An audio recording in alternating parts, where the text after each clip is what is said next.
गुरुर्ब्रह्मा गुरुर्विष्णुः गुरुदेवो महेश्वरः गुरु साक्षात् परं ब्रह्म तस्मै श्री गुरुवे नमः। श्रीराजयोगी गुरुशिष्यं निजानन्ददीक्षितं गुरुजनरसिंहयोगिनामाङ्कितं तद्गुरुते नमो नमः। వేదికపైన ఆశీర్వాదానికి మద్గురు వర్యులు సంతతి మా అగ్రజనుడు సిద్ధానంద సురేష్ బాధపడుతున్న వాళ్ళకి నమస్కారములు.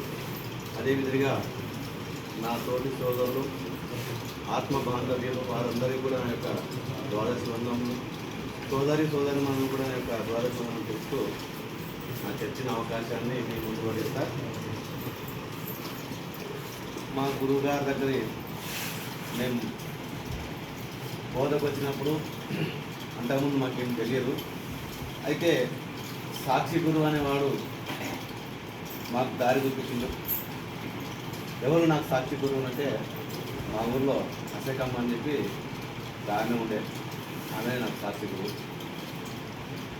తద రీతిగా ఈ బోధకు రావడానికి కారణం అని ఈ బాహ్యమందు అది అగుపడుతుంది, కానీ అంతరమందు మాత్రము ఏ జన్మ పుణ్యమో ఈ జన్మమందు వచ్చి ఈ పరిపూర్ణ గురుని చరణాలు పట్టి నా జన్మం ధన్యమైందని చెప్పి అనుకుంటున్నాను నేను.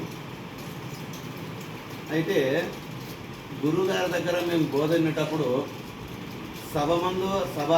సభలో అతని బోధ చెప్పేవాడు మా గురువుగారు.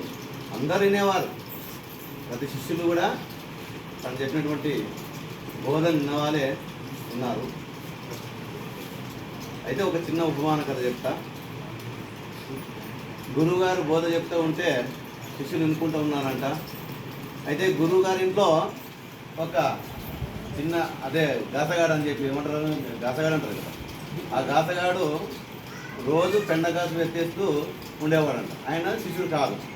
ఇక్కడ 40 మంది శిష్యులు గురువుగారి దగ్గర బోధ వింటున్నారు, ఆ పిల్లోడు మాత్రం గాసగాడు. అయితే ఈ గురువు గారు చెప్పేటువంటి బోధను వీళ్ళు వింటారని గురువేమో శిష్యులు చెప్తున్నాడు, కానీ శిష్యులు అక్కడ పెట్టలేదు.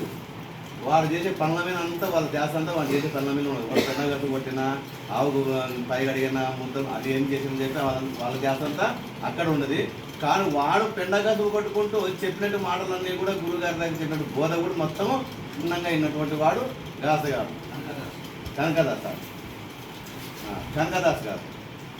అట్లా ఆ పద్ధతిలో బోధ ఎన్నుకుంటూ కొన్నాళ్ళ తర్వాత గురువుగారు, అరే నీకు చెప్పినటువంటి బోధ, నేను చెప్పినటువంటివి మీకు ఏమేమి అర్థం ఉంటే ఇప్పుడు మేము ఎట్లా అదే గారు ఇట్లా చెప్పినారో మీకు ఏదైతే ఉందో అనుభవం ఏదైతే ఉందో చెప్పుకోండి అని చెప్పినారో ఆ పద్ధతిలో గురువు గారు మళ్ళీ అందరినీ ఒక్కొక్కరిని చెప్పమని చెప్తే ఎవరికి తెలియలేదు, ఎవరికి ఒక్కరు కూడా చెప్పడానికి సాధ్యం కాలేదు.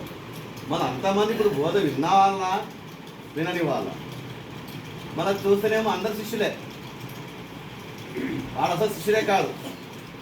ఈయన చెప్పిన మాటలన్నీ ఆయన విన్నాడు, గురువు గారు చెప్పిన మాటలన్నీ ఆయన విన్నాడు. మళ్ళీ ఇక్కడ ప్రబోధ అందరూ ఉండి గురువుగారి దగ్గర మనమేమనుకున్నామంటే భోజప్ప ఎక్కువ విన్నాడేమో, గురుస్వామి ఇంకా ఎక్కువ ఉన్నాడేమో, లాల్ ఇంకా ఎక్కువ ఉన్నాడు, ఇట్లా వగేరు ఒకరికొకరు ఇట్లా విన్నారు అనుకుంటే పోయి కింద స్థాయి వచ్చేపాటికి భయపడి కూర్చున్నారు. అందరూ కింద స్థాయి వచ్చేపాటికి భయపడి కూర్చున్నారు. అప్పుడు గురువుగారు పరీక్ష పెడితే ఏ ఒక్కరు కూడా సమాధానం చెప్పనికే సరిపోలేదు. మళ్ళీ అప్పుడు అక్కడ పక్కన ఉన్నటువంటి గాసగా అది కనకదాస్ గారు వచ్చి, అయ్యా నీ చెప్పినటువంటి బోధ నాకు అతికింది అని చెప్పి ఎట్లా అతికింది నీకనంటే దానికే భగవద్కృష్ణ కన్నార్థం ఉంటుంది. సూటిగను బోధనామది నాటినదిక చాలని నీకై నీ నోట బతుకుదాకను సాధువులను చెప్పుతుండు. సరేనా నా మాట, మరి రాగోరుదు నీ నోట, నూటికొక్కటే సేలు మాటని తెలియమి, మాటికి